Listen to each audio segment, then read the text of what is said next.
Sang Sabda telah menjadi manusia dan tinggal di antara kita.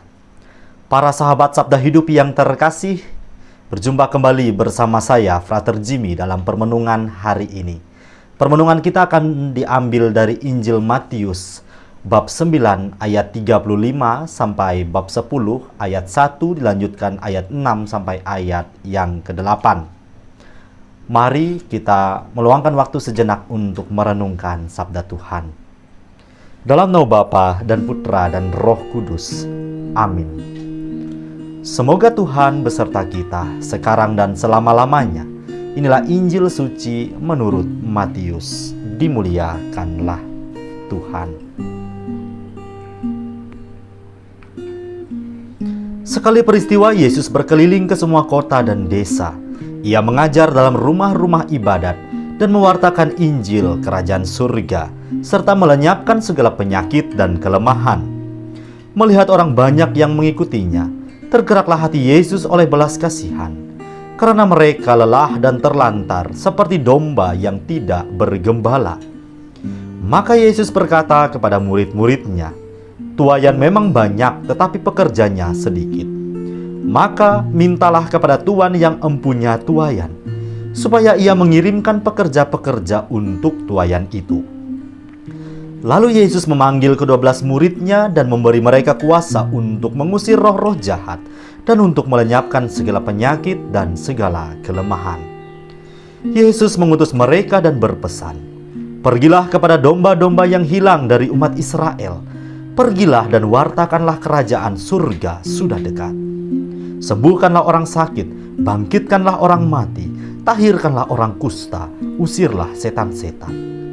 Kalian telah memperoleh dengan cuma-cuma, maka berikanlah pula dengan cuma-cuma."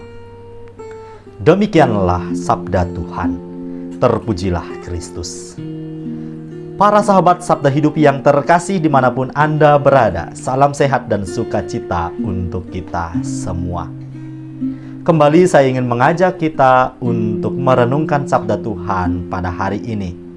Kita telah mendengar bersama panggilan serta perutusan para murid melalui bacaan Injil tadi. Demikian pun halnya dengan kita orang-orang Kristiani. Kita juga dipanggil untuk diutus. Diutus kemana? Yakni sebagaimana seruan dalam Injil pada hari ini, mewartakan kerajaan surga sudah dekat. Panggilan dan perutusan yang kita emban, yakni ikut ambil bagian, mewartakan kabar sukacita, karya keselamatan Tuhan Allah.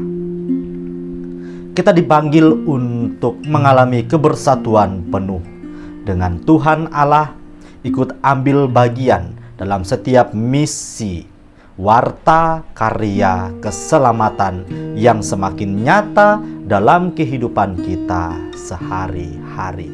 Maka para sahabat Sabda Hidup yang terkasih, sebagai orang-orang beriman, adakah kita menyadari tugas sekaligus juga panggilan dan perutusan hidup kita sehari-hari?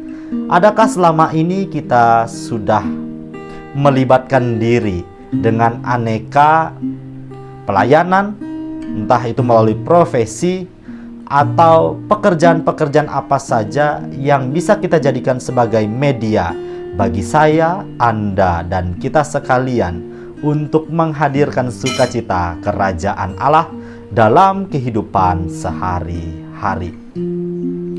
Tugas, panggilan, dan perutusan ini tentu tidak mudah.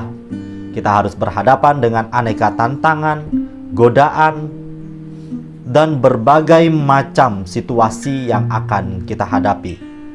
Tetapi sebagai orang-orang beriman, kita memiliki keyakinan yang penuh bahwa kekuatan yang kita miliki senantiasa datang dan hanya bersumber dari Tuhan Yesus yang kita imani.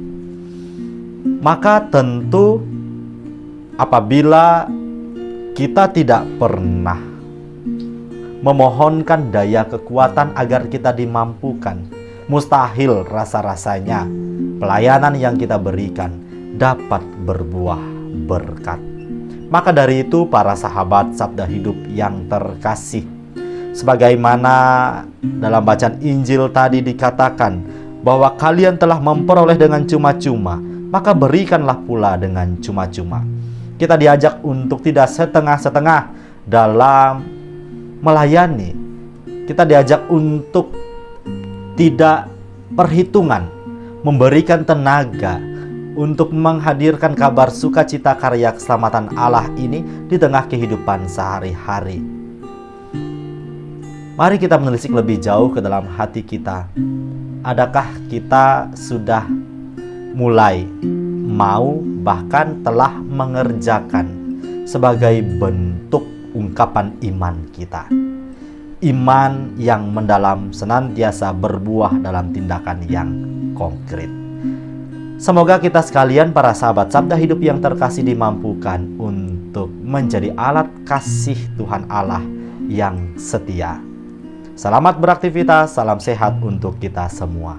Semoga Allah yang Maha Kuasa memberkati kita, melindungi kita terhadap dosa, dan menghantar kita ke hidup yang kekal.